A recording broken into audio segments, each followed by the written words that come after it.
Welcome to another episode of Erik Wait Whiskey Studies, and thank you for joining me in a really special episode. I've been really enjoying sharing my visit to Texas distilleries, the whiskeys I brought back, but also having some special guests on to tell us a little bit more about the distilleries. Now, in this episode of this premiere video, and plus another one, we're going to get a look at behind the scenes of the Crowded Barrel.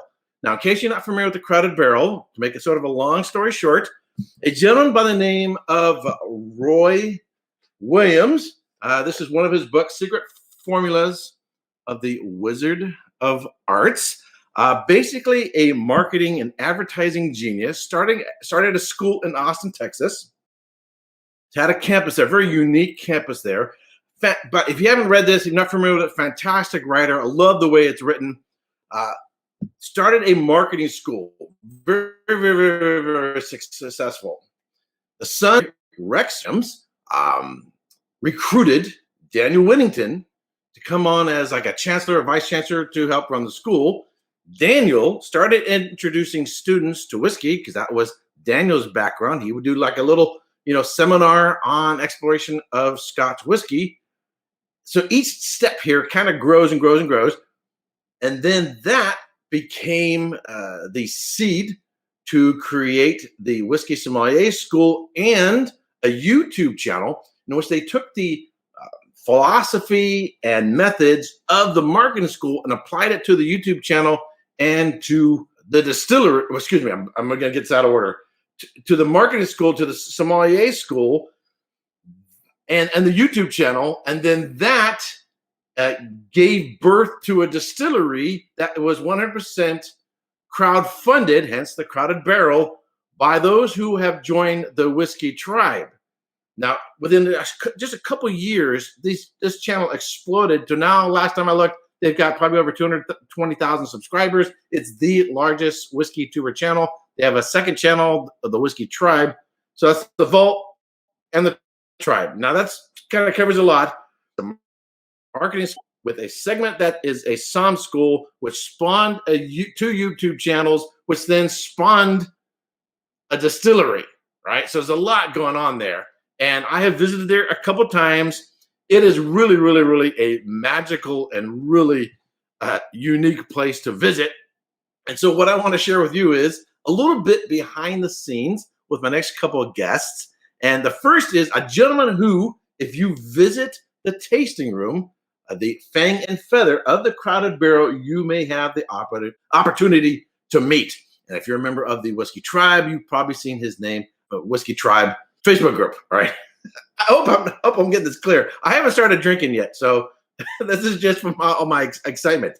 So I'm really, really thrilled to have him on because we met up a couple times, and I'm really interested to see what his journey is, his background, and coming into working for the distillery at the tasting room. All right, so I'm going to bring on Richard Amiro. Hi. Richard, thank you very much for joining me. Oh, I'm happy to be here. Did I have any of my facts screwed up? All of them. It's amazing how complicated the story is, and a lot of what I do is trying to simplify it and make people understand it without too much fanfare. So essentially, the YouTube channel created the distillery, and Right. a group of magnificent bastards, whiskey aficionados, got together to create a giant whiskey club. And they're the members of this club, and we get to experiment with whiskey. Right. Now, I left out the part about the UFO landing and the alien abduction. I left all that part out. We'll save that for another time. The balloon from Lost that's in the back, yeah. Right. It's just a balloon. It's just a balloon. It's not a flying saucer. By the way, I've got two bottles here.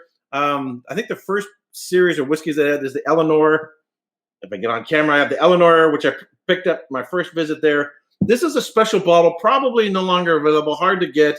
This is the Texas Whiskey Festival blend. I'm doing an uncorking here, which I will do a more formal review. This is a blend from 3 Texas distilleries, Balcones, Iron Root Distillery, and Andalusia. Correct. So I'm guessing it's a blend of single malts and a bourbon. Correct. Right. because Andalusia and Balcones are primarily single malts, whereas Iron Root is a bourbon. So really, really looking forward to trying this. Retails for about $40. Of course, this isn't uncorking, but they have another series coming up, which you mentioned offline, and other bottles there. Anyway, so I don't want to get ahead of ourselves. Before we go down any further, I'm always curious how people got into whiskey. Most people know, I wine 20 years, certified sommelier, WSET diploma, was head on the track to become a master wine. When I got introduced to spirits, fell in love with the Macallan 12. Next thing I know, off into whiskey. 40 distilleries in Scotland, diploma and single malt Scotch from the Edinburgh Whiskey Academy. And now I've been exploring Texas, just completely different route. So tell us a little bit, what's your background and how you came into whiskey and all that? Yeah, well, I started off as a restaurant manager a long time ago and been doing that for 35 years, managing restaurants. And a lot of big corporate restaurants that most people know, and work your way through the system. A lot of times you start off, you have to start getting into systems where you need to be responsible for inventory. So the bar manager is one of the first ones after you become the dining room manager and you're responsible for employees. Then you start being responsible for money. And being a bar manager would be the next evolution in restaurant management. And then after that, you want to be responsible for the kitchen, and then you're working your way up into senior management. So I basically retired from restaurants for a little while and decided that I was going to explore some different opportunities, and ended up seeing an advertisement in I think it was Indeed, saying that they were looking for a bartender at the tasting room. And with my wife, with her work, she was doing contract nursing and traveling a lot. Just a weekend job seemed like a really flexible thing to do at the moment. And I went over to meet Daniel at the distillery, and he's the one who pulled out a cask strength whiskey sourced from MGP. A little bit nervous to taste that. My former experience has all been name brand recognition, all the J whiskeys, as they say. Right. Jack, Jim, and all those. So honestly, at that point, it's like I'm not really certain I enjoy whiskeys. And I sat with an interview with Daniel drinking Eleanor Chapter 4. This one is Chapter 10, the stout finished barrel. Oh, okay. Yeah, it went very fast. Only 220 bottles coming out of that release. So Acapon Brewing being the Imperial Stout. I was visiting them today. So it was interesting because I was a little bit afraid, a little nervous to try something cask strength right off the bat. And it was light, it was nutty, it was approachable, and I flipped a switch right there and right then. It's like, well, there's more to this whiskey thing than I probably previously could. I look at spirits as ingredients for cocktails. Right. At spirits as mixers, and and up until that point, it's like I've never really tasted spirits neat, and I was all of a sudden thrust into a position where people were coming in that knew more than I did, which is a challenge. You really want to keep up with people who are whiskey nerds. You're going to have to know a couple things, and running a tasting room and working out of a tasting room and having to have conversations with people, you need to know what you're saying and how you're saying it, because it's very easy to slip up or use a word or a phrase that might trigger somebody. Right. So let me pause just for a second. So previously, you were familiar with spirits, but it's mostly the ones that are sort of middle to bottom shelf, mostly used for making cocktails, rather than appreciating whiskey on its own as a standalone drink. By the way, this is the art of interviews: is while you're talking, I'm drinking, and while I'm talking, you're drinking. That's the best way it works. So feel free, though, in the middle of talking, if you need to stop, take a sip to dry your mouth and your throat. But so then it was during the interview process that you got introduced to a quality high, ABV, high proof whiskey, and you're like, oh, this can stand on its own, and kind of go from there. Right, and then after that, I ended up going and finding some work at a part-time at a local liquor store, and I was able to explore more spirits that way because they're constantly opening different bottles, and so now I'm finding the same thing, like with scotches, that there's such a range of flavors and tastes, and I always thought that the aged spirit and the barrel bitterness that I was getting out of a number of things, I never really enjoyed tannins even in wine. Most North American, South American Cab Sauves, for example, tend to have a lot of tannin to them, and I prefer wine to be a little bit more juicy and to slake your thirst as opposed to dry your palate after drinking. And then finding a number of scotches that have these peaty, smoky, malty qualities as opposed to some of the mid-range blends that, or even the mid-range single malts that can just tend to be a little bit oaky, woody, dusty, ashen. It's like there's something different here, and there's people are actually thinking about what they're making. And, I've found some new favorites. So, do you have a particular category of favorites or anything like that? Or and by the way, so just to get a sense of time frame, how long have you been working at the Fang and Feather, the tasting room for the Cottage Bear? How long have you been doing that? Well, they just hired all of us bartenders there last December. We have Henry and Madison. Victoria was there before us. But December 2018, though, right? 2018, correct. Yeah, right. Yeah, okay. It's been a year and a few months. Okay. The distillery started off, Emma and Daniel were manning the 7-day-a-week job of keeping the YouTube channel and the distillery open. And so now they actually have more weekends off. They're there Friday nights. So if people are looking to find the Rex, Daniel, Emma, they're generally there every Friday night. Right. The exceptions are when they're going to Ireland or things like that. Right.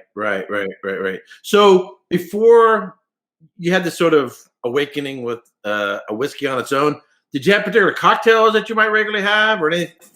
Oh, I've been a rum drinker. Like my first distillery tour was at the Appleton Rum Distillery in Jamaica with my wife, and I've always enjoyed more of the Jamaican British style rums, Navy style rums, things that usually start off with the molasses as opposed to the cane sugar, things with barrel age on them. And Appleton Estates does barrel aging and use Jack Daniel's barrels, or they used to. I'm not sure if they've changed their source. They've got a new master distiller that's making some waves over there as well. And they changed their age statements to mirror whiskey age statements, because rum can be a little bit fudgy on some of their age statements. So that was my first introduction to a distillery and doing a distillery tour. Before that, doing wine education and doing spirit education in the restaurants for bartenders, teaching them how to apply their craft, how to make their money, how to talk to customers. And it's always a lot of young people that you're teaching. You start waiting on tables at 18 years old, and in the U.S. you're not able to drink until you're 21 legally. But in Scotland it's 19, so you see a lot more younger people working in distilleries and so forth. As well, because I grew up in Canada, so 19 as well. So, were there any particular cocktails that was maybe sort of so you rums, and then but you're somewhat familiar with cocktails. So did you have any prior, like just working the bartender and doing a mix? So mixing cocktails because. So by the way, so those who are watching, if you visit the campus, it's a campus and a distillery because there's a school and a distillery there, and there's the NPO side, nonprofit organization side, and there's the business side. So they kind of got two things going on there.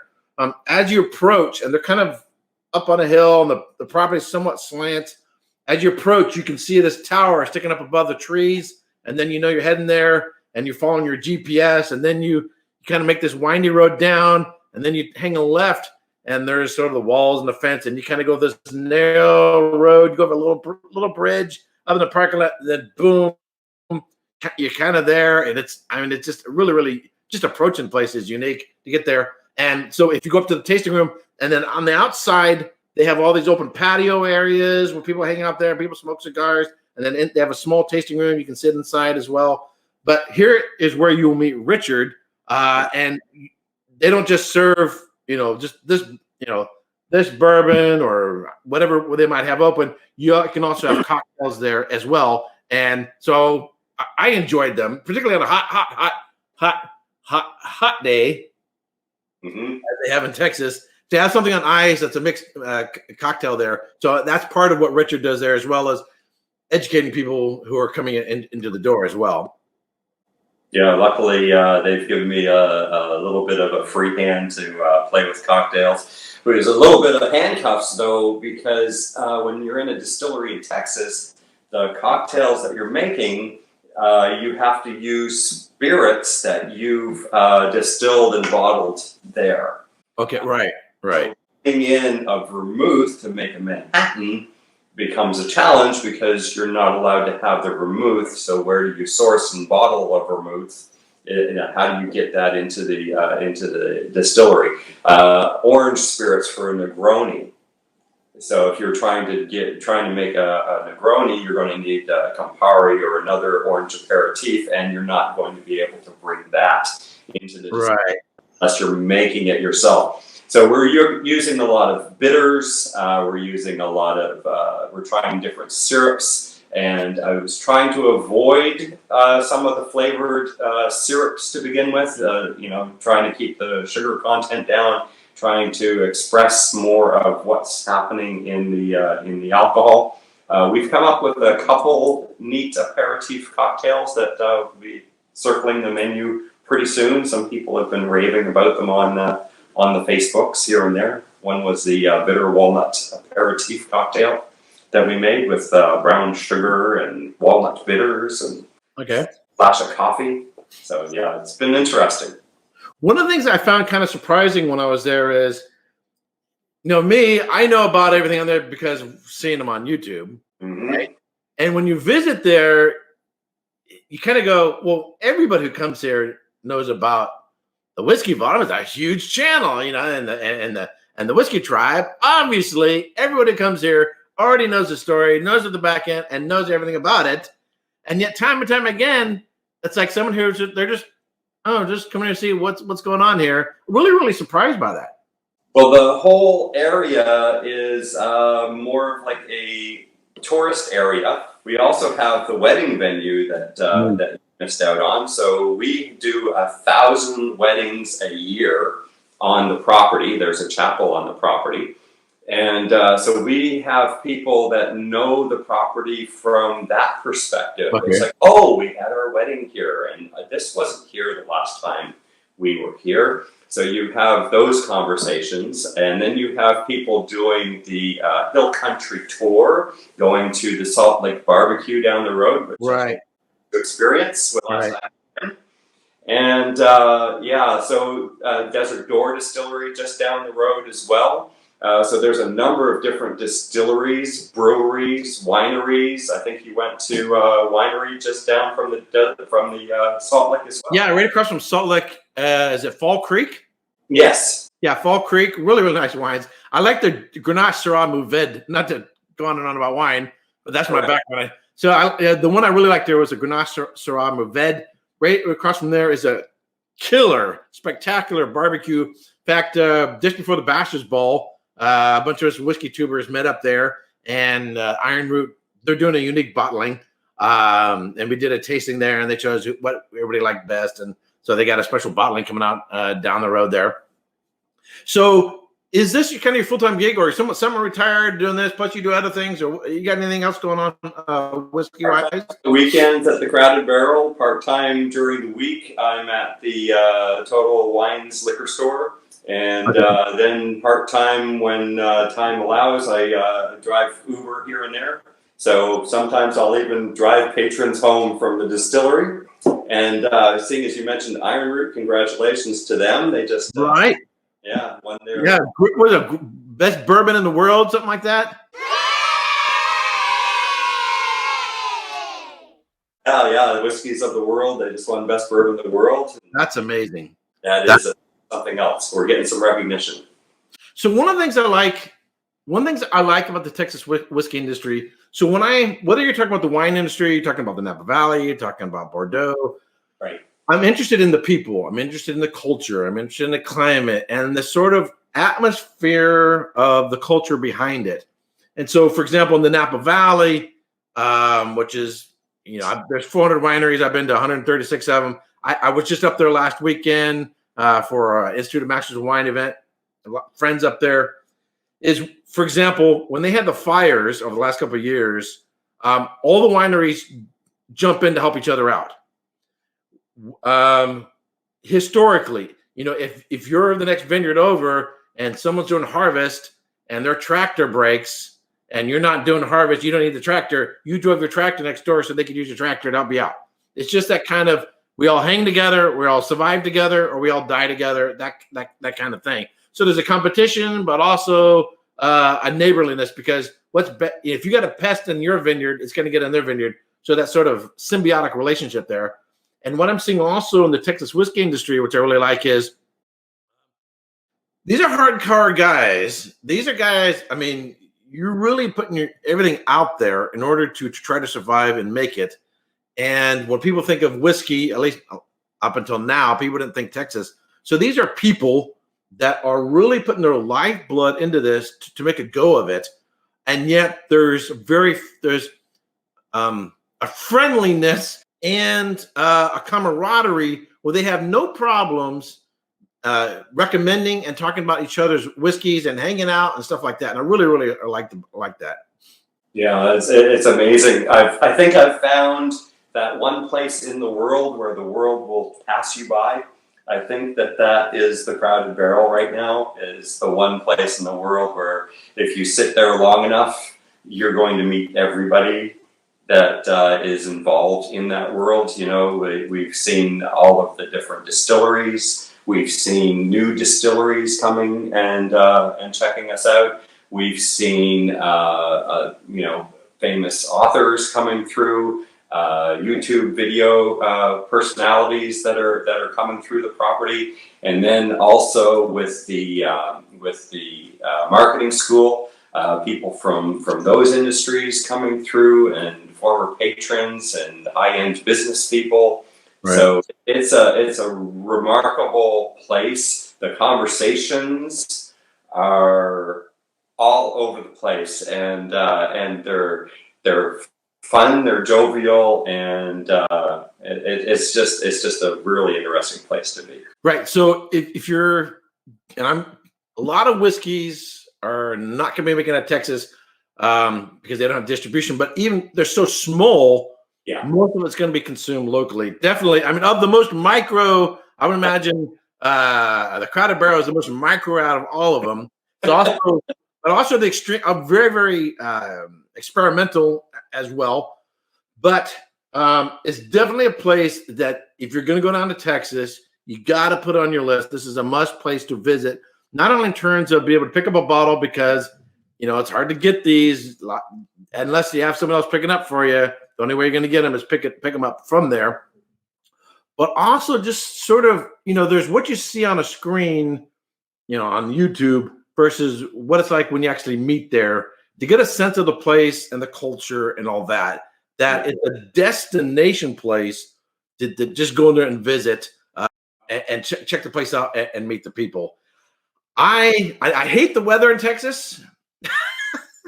it's a bit extreme. It's a bit extreme. I'm a wimpy California. I don't like the fires we have here, but I love what it does to the whiskeys down there. And Austin, in particular, I think is a place I could really, really fit in. So I think I could definitely settle in there just fine and just learn to not complain so much about the weather. But really, really loved there and immediately felt at home and just fell in love with the place. There's only one place on the earth I probably love more, and that is Scotland. I love Scotland. I love Scotland. It's just a magic, particularly visiting the islands, going to Orkney, going to Isle of Arran, of course, Isla, just magical, magical, magical places. But they have, you're there in the middle of July and it's pouring down rain and it's, 40 degrees Fahrenheit. It's a little bit weird in the middle of summer, but our family, Nova Scotia, so I recognize the weather. Yeah. So I got to try the Glen Breton up in the vault. The first time that I went up to the vault, Emma and Daniel took us up there, and I had the Glen Breton and I had Balvenie Caribbean cask. So Emma selected the Caribbean cask because of my passion for rums, and Daniel pulled down the Glen Breton 12-year from Cape Breton, and so I was able to try that as well. So it's an amazing experience when you're able to go to the vault and see what they're doing up there. When the Bastards Ball was there at the end of the night on Saturday, we actually went up to the vault and sat, and the Licorice Brothers were hovering around. I sat with Jesse from Stillet and Brian Brushwood on the other side, and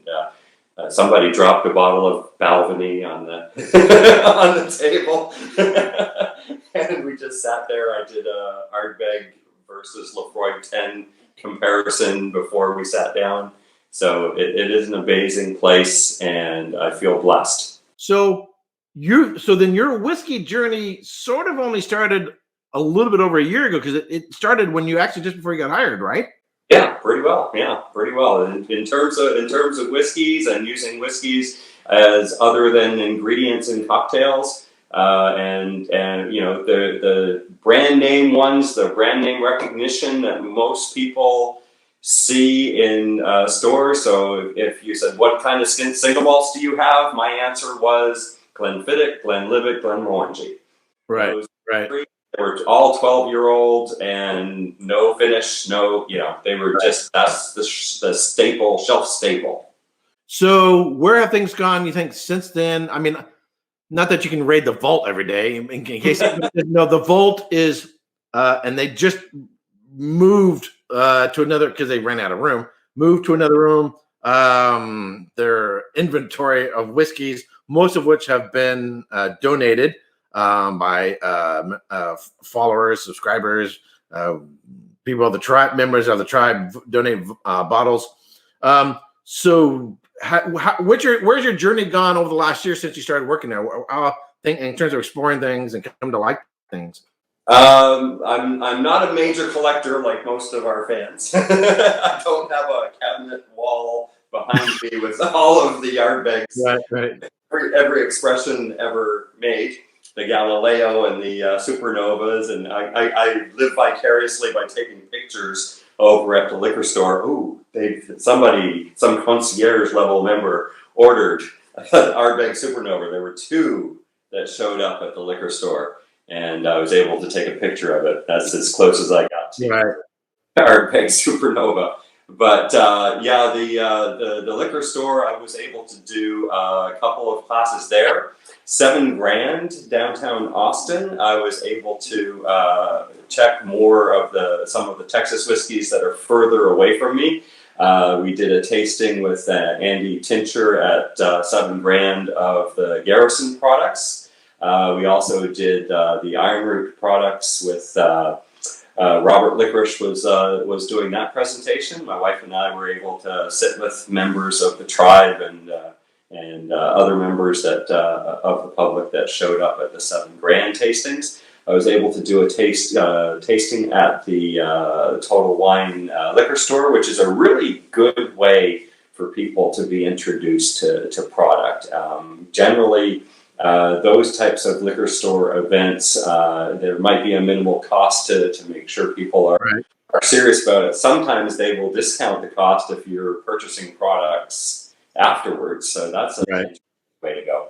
But $23 for a tasting at $7,000 per person, and to try products that you're not going to be able to try. Same thing with distillery tours. I was able to do the Blanco hat trick with Ben Milam, and the same time that you were there, I was there. I was able to take pictures of the Milam and Green. I wasn't able yet to try the Milam. I got to taste it, but it wasn't for sale. And supposedly it hasn't arrived yet. Supposedly some angels are supposed to deliver one to me, but we'll see how it goes. I had, I was able to take pictures of the bottle. They were bottling at the time, but I was able to try some of their products. And also I was able to go to Andalusia. I got the French oak. Oh, okay. No, it's what do they call it? It is the Cadillac wine French oak. Okay. That's what they're calling it. And yeah, I fell in love with this one when I tried it. And that's the thing about going to distilleries. There's distillery exclusives that you're able to try. And today I had I was at Treaty Oak, and I was able to try the whiskey that they buried in the ground for. Well, Treaty Oak. Right, I heard about that. Yeah, Spencer was telling me about that. Yeah, that was amazing to try that, because when you go and you do the tour of the distillery, and at that point they had just dropped some mash on the floor, so you have that smell of the fresh spilt grain in a distillery room, and then when you went to taste their product, you have that impression in their spirit when you're tasting it. And the barrel aging in the rick house had a different quality to what they had resurrected from the ground. Right. So, working in the hospitality industry, I always hear these stories about someone who comes in and either someone's got an attitude, or they've been drinking too much, or something like that, or something. There's always these funny, unique stories. Has everything, you think, been kind of copacetic with there, or any people who maybe didn't want to go home when you're like, hey, a crowded barrel?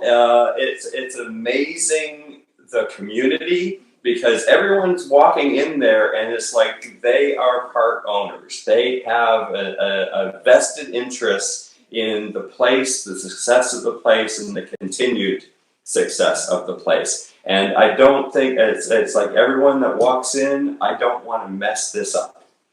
It's an attitude that's in the air. And then on top of it is they actually contribute.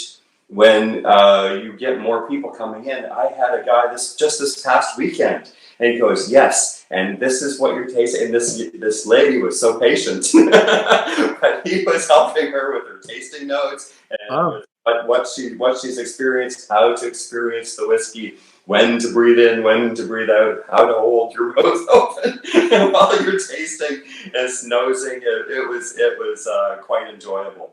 And then we had another person who was speaking to a whiskey sommelier and expounding on, and the whiskey somm was in the corner patiently accepting this person's wisdom while I was privately chuckling to myself, because this person that he was talking to probably knew just as much or more than the person who was expounding on his whiskey more. Right. I just got a degree or a pin or something like that, and now I know everything. Now I'm going to tell you how much I learned. But there's an enthusiasm, an excitement, and wanting to share and so evangelize, in a sense, other people with your passion for whiskey or wine or rum, whatever. So whatever you're really into, and do sort of share your knowledge and help other people sort of catch on as well. Yeah. Yeah, it's a really entertaining place, and I love it when the public get to interact with the tribe, and like you were talking about the food and wine industry, and you know when you do have people coming in and are it's really interesting how you can shut certain things down. So, for example, when you've got people who've been drinking too much, they tend to advertise that they've been drinking too much. And so I was working in a hotel, and there was a wedding party that had walked in, and they had said something along the lines of, "Wow, I'm hammered," and then I was like, "You know, we can't serve you. You can't you're exclaiming how hammered you are and expect to get service now." So it's just straight out of the gate. Right. You know? Yeah, you're cut off before you even start. So Drunk people at the wedding, that's the worst thing ever. so the first time I've been to I think 3 or 4 times, 2 different trips down to Texas. Right.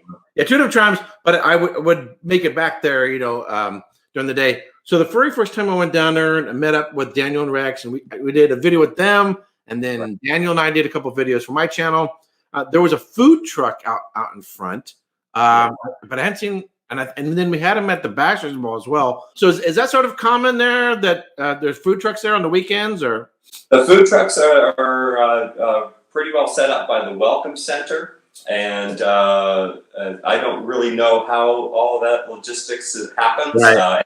Emma, as the distillery manager, has more information on food trucks. I've only seen over the past year food trucks maybe a half a dozen times. Okay. Yeah, so it's not a common occurrence, but people are welcome to bring food, snacks. Go somewhere else, grab a pizza, or go to the grocery store. Food trays. We have people coming and picnicking on the deck with their family, with their dogs, with their children running around like crazy. It's just a fun place, and that's one of the things when people ask a lot is Drex and Daniel aren't there usually on Saturdays and Sundays. Right. So how do I make that special, and how do I make their visit special? A lot of times, just being in the place is enough for most people.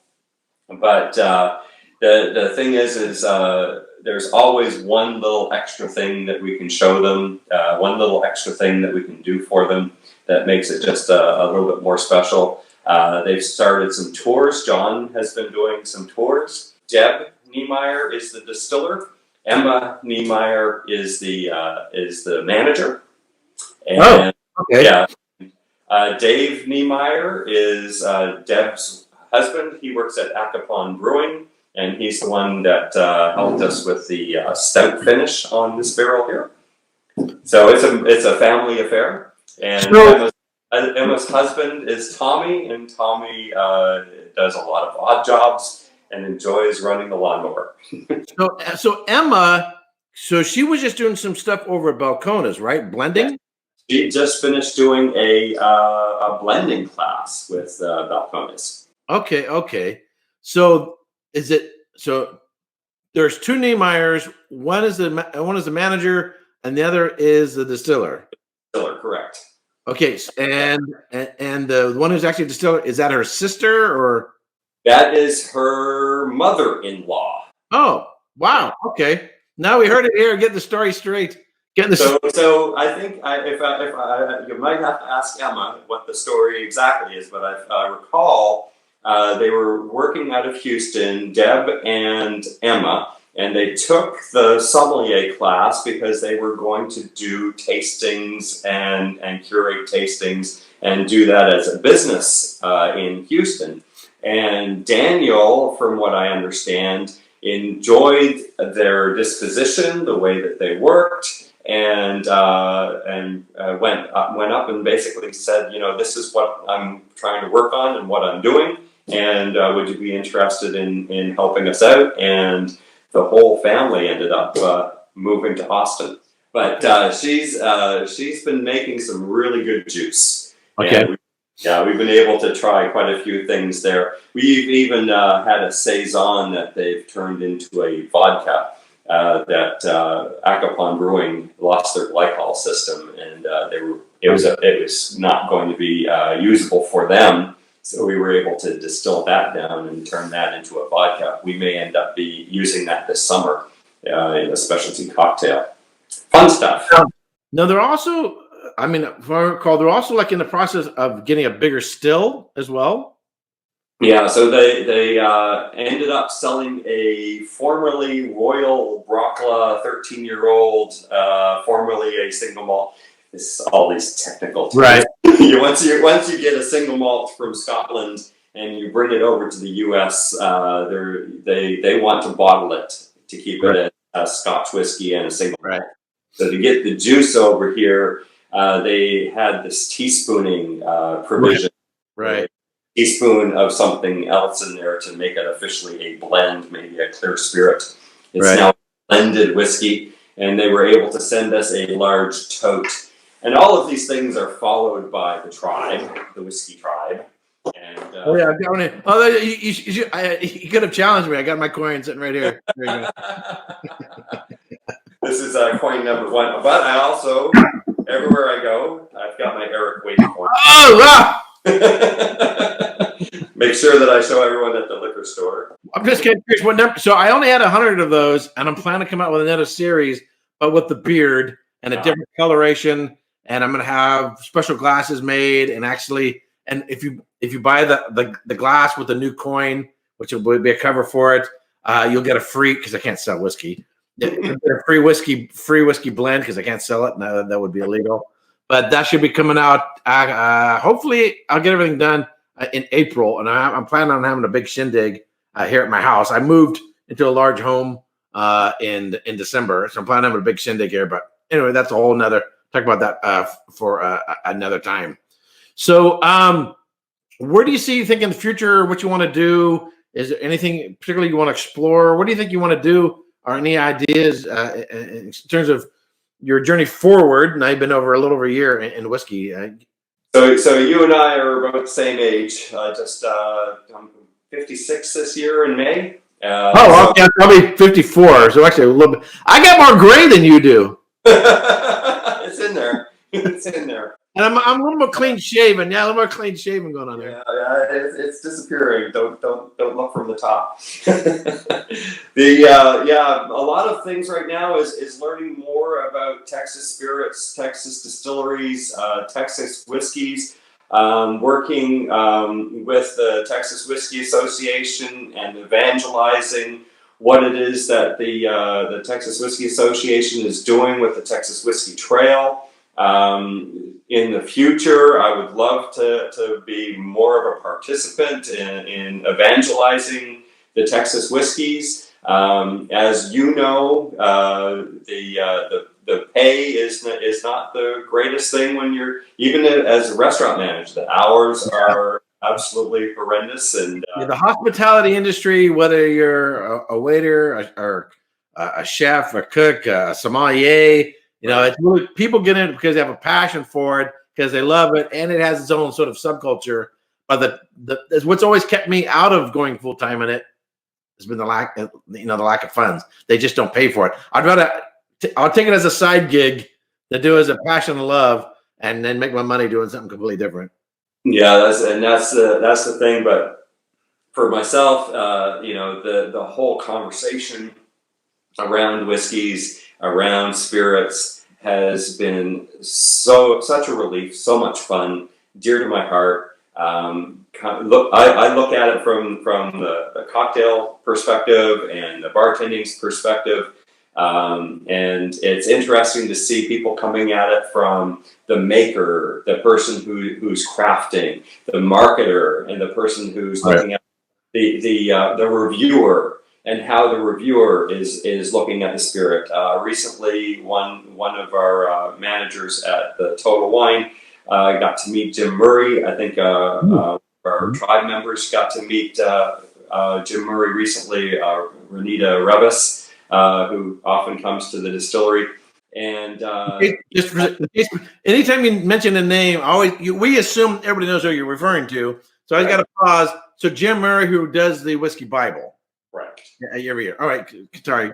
So of course, they're impressed with him and his method, his tasting method, and his tasting method apparently is to taste it straight, unadulterated, don't add water. And I understand where he's coming from entirely, because if he's reviewing this one and this one, it's apples to apples to apples to apples. I haven't adulterated it.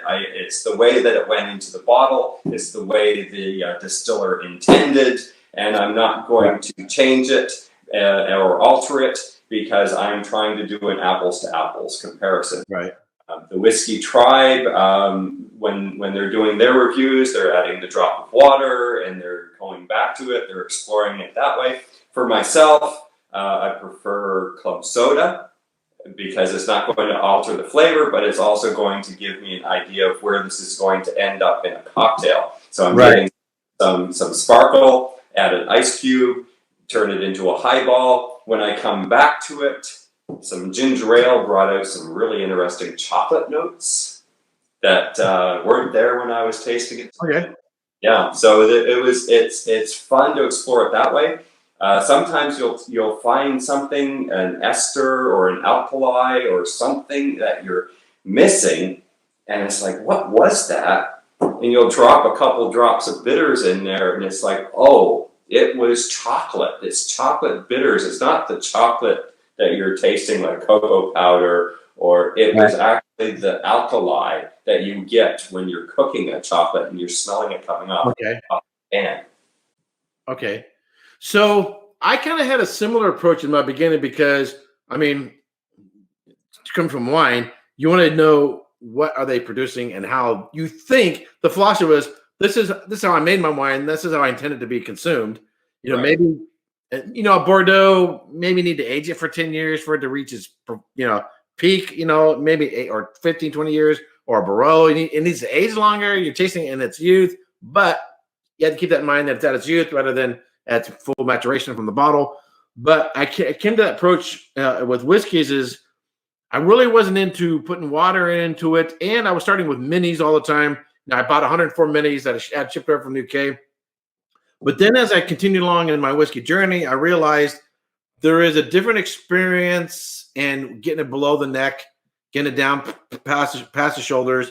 I'm rubbing the bottle, getting it below the shoulders, that it evolves and going through the bottle. So then I would only start reviewing it. I wouldn't review it until I've had 2 or 3 glasses. I've gone below the shoulder, and I've tried it, as you just mentioned. Try it with ice, try it with water, try it in the Glencairn, try it in a rocks glass, different settings. Even if, so I got a glass of water over here. So I might, with the exact same glass, start off, I might have it filled to here. Okay, I'm gonna try it neat this way. What's it like there? Register it in my head. Okay, what's it like in a rocks glass? Okay, now try it with a drop of water or 2, because the whiskey isn't necessarily intended to just be consumed as is. You need to see how it plays out. You know, you think of an automobile, it's not just a matter of driving around the parking lot. How does it do on a freeway? Right. How's it doing a long strip? How's it on a road trip? How's it doing a 0 to 60? You know, these very context of what you're going to be driving your automobile. You're not just driving one way or just around the parking lot. You know, there's these different contexts of what you're going to drive your automobile. Same thing with your whiskey. So I learned, initially I'm going to try it neat, but I'm going to play around with it, explore with it, and see where it goes, and then kind of understand it more in that kind of a context there. And that's the best thing that happens in a tasting room, is giving people permission to explore the whiskey, to taste it the way that they want to taste it, and to find, and having that little splash. There are people that, you know, that's like, whoa, you know, and you had a splash of soda, and it's like, now I see what you were talking about. I can find behind that alcohol burn, there were those sweeter notes that you were talking about. So now I know you work for the Crowded Barrel, but are there any put you on a perhaps endangered job? Do you have any particular? Now you grabbing the striker there from Andalusia. Are there any particular Texas whiskeys that kind of jump out as, say, particular running towards a favorite? I've got to say my two standouts this year, the Andalusia Striker and the Iron Root Harbinger, are my two big standouts. Somebody was talking on a previous chat you had, asking for a budget option or a mid price point. The Treaty Oak Ghost Hill is a good whiskey for $45 ish in this area. I was gonna grab a bottle real quick. So this is it. So they have they say red, but it's more of a pinkish color. Mm-hmm. That's stuff they source, and then this one, and then there's this one, the blue one. This is the that's the Ghost Hill. Yeah, we're doing a blend with the Treaty Oak Ghost Hill at the Grouted Barrel. This year's Texas Whiskey Festival is going to be Treaty Oak Ghost Hill blended with Ranger Creek Rye. Okay. Lone Elm Wheat Whiskey. So it's going to be another bottling like this. Correct. So it's a smaller size. This is cast strength. I don't remember what the ABV is. And good. They go for about $40 or so. What's the blend going to be again? The one that you have was the Balcones, the Andalusia Striker, and the Iron Root Republic. And then the other one that's coming this March is going to be the Treaty Oak Ghost Hill with the Ranger Creek Rye and the Lone Elm Wheat Whiskey. Okay. I'm real tempted to fly down there for a week on a weekend. I know during a live stream that they did over on the Tribe, Daniel Rex they recorded right out on the porch. I don't know if it's called a porch or the patio. Yes. They were talking about it. And a little tempted to fly down there over a weekend, fly out on a Thursday night, because I think it's on a Saturday, right? If I can recall correctly, yes. Yes, it is a Saturday. And so it's the Texas Whiskey Festival. And then they got something else going on there where I don't remember all the details, something about some sort of chapel or church or whatever that they're going to let the tribe use for a hangout. Oh, you got a new one on me. I don't follow the tribe that closely. I'm not a Patreon member.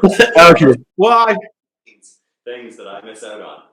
Well, the fact that they put out so much content, I know, unless now they don't do content during their dry week when they take a week off.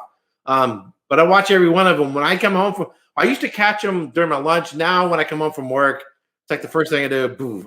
I like to watch them. They're consistently there and keep tabs. And now the Facebook group, there's no way in the hell you're going to keep up with it. It's like 50,000 people in there, and then it's a lot of blah blah blah blah. I just know when I'm going to keep up with all that, and a lot of newbies, and a lot of shenanigans and whatever. I'm not necessarily going to follow along with all that, but yeah, that's the thing, Glenn Fiddick, Glenn Livett, choose. Yeah, and one more. What's better, Ardbeg 10 or Laphroaig 10? I'm like, geez.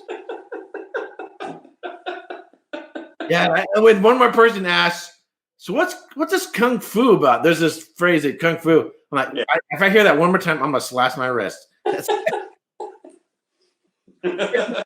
a fun group, but you gotta be patient because there's a very high percentage that are people very, very, very, very, very new.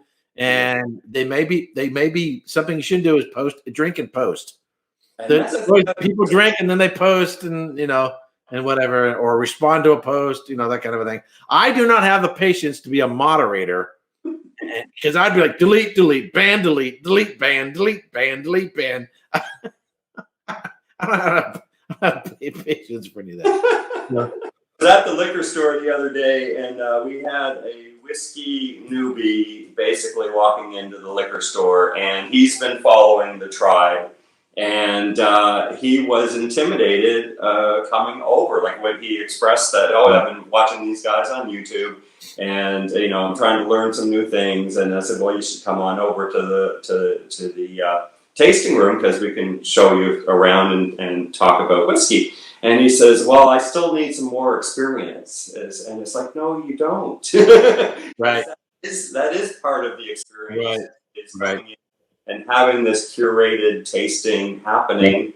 And so I ended up, there's a couple of things that I gave him. One was, and like you said, the minis. going through that mini section and finding scotches with different finishes. So Right. explore what kinds of finishes that they like. Different age statements to see whether that's something that they're looking for. Different styles of whiskeys. And Balcones has at least 3 minis available with the baby blue and the rye and the single malt. So it's a really good way to approach new things is by exploring what's in the minis, and then going to the next step with the 375s. The smaller versions, though, that's a really good way to explore some whiskeys as well. And there's some interesting packaging a lot of companies are doing now. I've seen Glenfodry with three different bottles, Gravestone, 3 different bottles. Clyde Mays, Alabama style with the bourbon. And Andalusia has one as well. When I did my interview with Ty Phelps, it's kind of like you can almost make your own Andalusia. They breaking down the components that they put into their whiskey, so you can kind of play around with yourself. Yeah, it's affordable.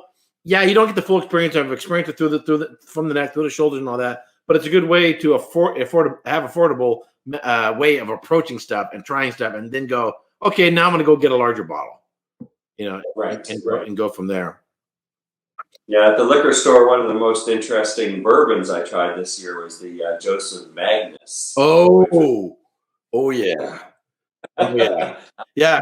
So Nancy Fraley is the consultant, master blender behind that. Yeah, that's that. So there's the Joe Magnus that has sort of the gray silver blend, and then there's another one that I have here, which is this one here. I already went through one of those. I killed that bottle in about a month. So, and then this is another one. I haven't reviewed this one. And Nancy actually lives here in California, not too far from where I'm at. I'm hoping down the road to interview her and have her on.